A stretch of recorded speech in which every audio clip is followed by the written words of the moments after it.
Hello everybody, my name is King6 and in this video we're going to be going over the top 10 best easy champions for beginners and noobs in League of Legends. These 10 champions are not only very easy to play, they have a decent amount of carry potential and they are great pickup champions if you're not very good at the game since they are very simple to play. The main criteria I used to pick these champions was, first and foremost, they have to have low mechanical skill. They can't be complicated champions like Lee Sin or Zed. The second criteria is CC. With a lot of low elo champions and with a lot of noob and beginner champions, if you don't have CC, it's hard to be impactful when playing from behind. CC is by far the best way to be able to play from behind since CC doesn't typically scale off of any items or stats in general. On the flip side, there are some champions in this list that don't have any CC. However, they have a single ability that makes them extremely impactful and very easy to play in team fights. And the third criteria is these champions need to have solid win rates. Just because a champion is easy doesn't make them good. The first champion to make our list at number 10 is Soraka. She is undeniably insanely easy and insanely strong. She's currently ranked as the number 2 support on OPGG right now, underneath Thresh, which is amazing for noobs and beginners in League of Legends since she is so easy to play. She is a ranged support, so she can get down a lot of harass in lane with her auto attacks and throw down Qs from a distance, staying safe from all-in trades and staying safe from getting ganked from the jungler.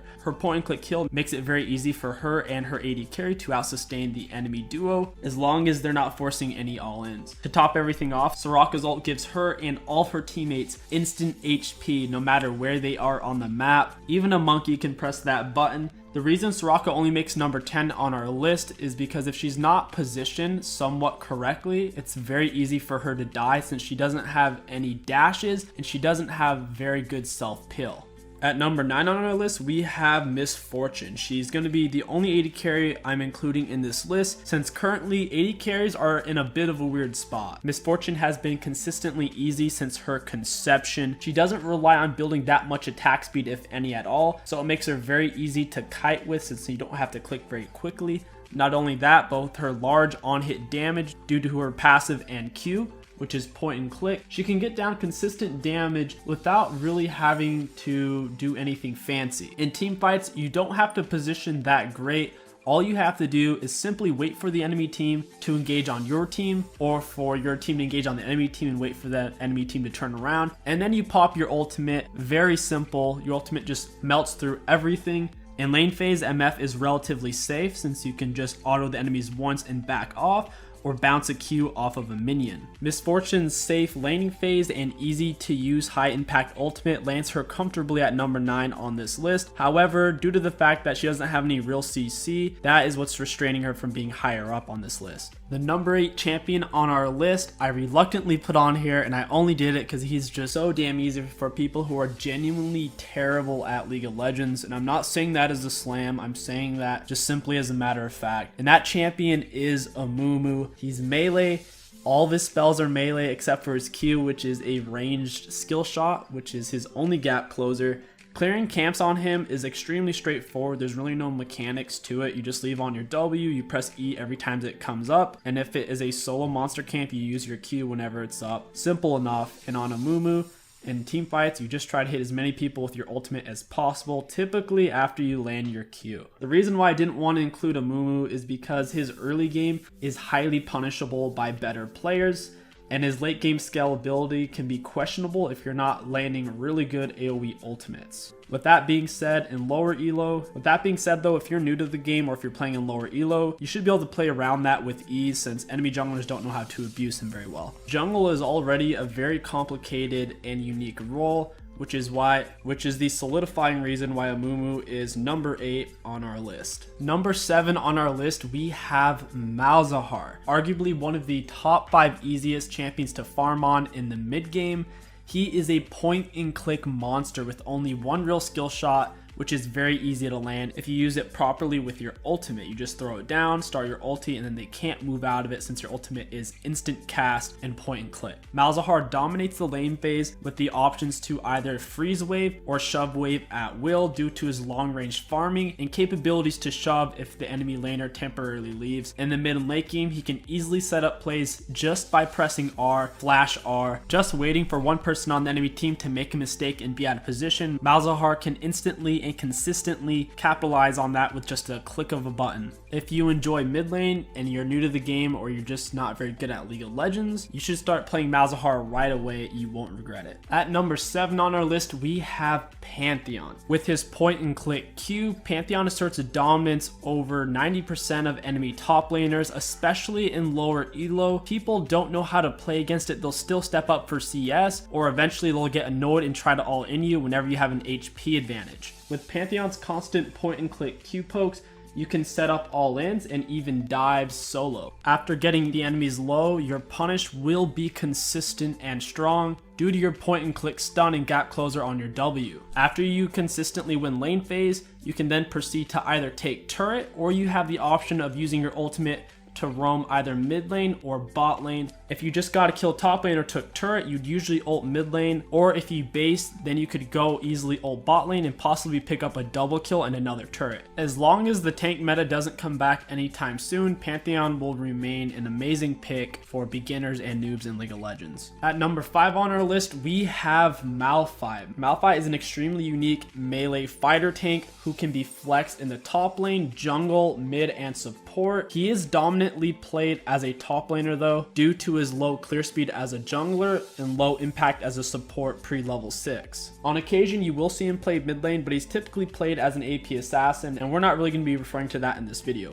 Malphite's point and click Q gives him decent harass if he's playing against a low health squishy target that has little regen. If Malphite's in a tough matchup versus a real fighter, he has to play relatively safe, maybe give up a few CS. He truly shines once he has his ultimate at level 6, which gives him a lot of all-in potential, especially against squishy enemy laners. As long as you don't die in lane phase as Malphite, get as much CS as you can, you're really going to be playing for team fight, since all you have to do is aim your R, press it, and you fly there nearly instantly, doing heaps and heaps of damage, knocking everyone up, and then it sets up the rest of your ability since you're right on top of them. With as much reliable CC and damage as Malphite has, it will create a lot of pressure and space for your team to operate around you. Malphite will give you a better understanding of how teamfight works, and it will also give you a feeling of carry potential as a tank player, which is kind of rare right now in the meta. Rightfully earning his spot at number 4 on this list, we have Garen. Extremely easy to play. Garen doesn't have a single skill shot in his kit. His early game is decent, his mid game is decent, and his late game is decent. Garen performs exceptionally well whenever you play him against a team that is either full AD or full AP. That way you can stack armor or magic resist, which gives him a lot more durability in team fights. Since he is a melee champion, having that durability makes a world of difference. If the enemies don't properly focus their attention on you in a team fight, you can do a surprising amount of AoE damage with your spin and amazing single target executions with your Q and ultimate. Garen can bully a lot of laners out of top lane, simply because none of his spells cost mana and they're really easy to use. If you're playing him in low elo or if you're new to the game, he's an amazing character. I highly recommend him. Holding strong at number 3 on this list, we have Xin Zhao. Amazing jungler. I put him far above Amumu since his early game is actually really freaking strong, and his ganks are really easy to execute. His point and click dash can't be missed. It's so reliable, and if the enemy doesn't have a flash or a dash up, it's almost a guaranteed kill. Another convenient upside to Xin Zhao that many junglers suffer from is sustain. Every third auto attack you will be getting HP on Xin Zhao, so jungle clears really shouldn't be an issue. Xin Zhao is an amazing champion to learn. He'll teach you everything about the ganking basics and everything about bowling weak enemy junglers. You should think of him more as a great way to take down weak targets and to close distances reliably, rather than being a CC machine or a tank. Xin Zhao has been a top 5 jungler for many patches, and he will remain to be. You can't really mess him up unless you just simply click on the wrong thing. Number 2 on this list is Master Yi. No doubt for a lot of you this is controversial. Something you really need to keep in mind though is in lower elo, whether it's iron, bronze, silver, or low gold, whenever Master Yi goes in with his ultimate, as long as it doesn't go way too far in front of his team,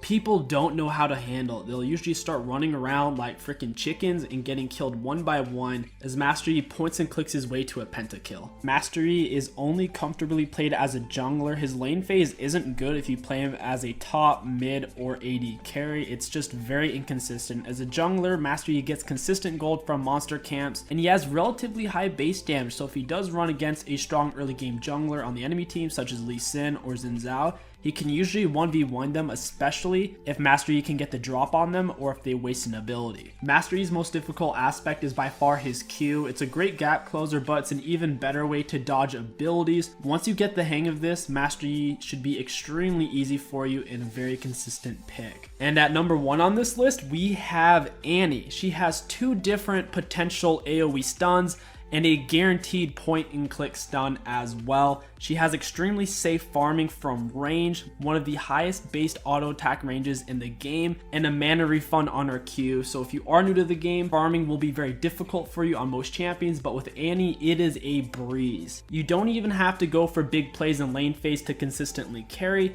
All you have to do is keep your CS up, trade with the enemies if they force a trade, and then once you're level 6, shove, wave, and roam, or back for items and then roam, and you can easily carry the games that way. As long as you're building the right items on Annie and taking the right runes, she is extremely fun and reliable. She also has a lot of carry potential, whether you're playing an Iron or a Challenger. She definitely deserves the number 1 pick on this list. And that is going to wrap up this video. Let me know what you guys think down in the comments below. I really do gain a lot of satisfaction out of reading your guys' comments, seeing your differing opinions, or how you agree or disagree with me. If you guys enjoyed this video and you want to support the channel, don't forget to like, comment, and subscribe. It really does help me out a lot.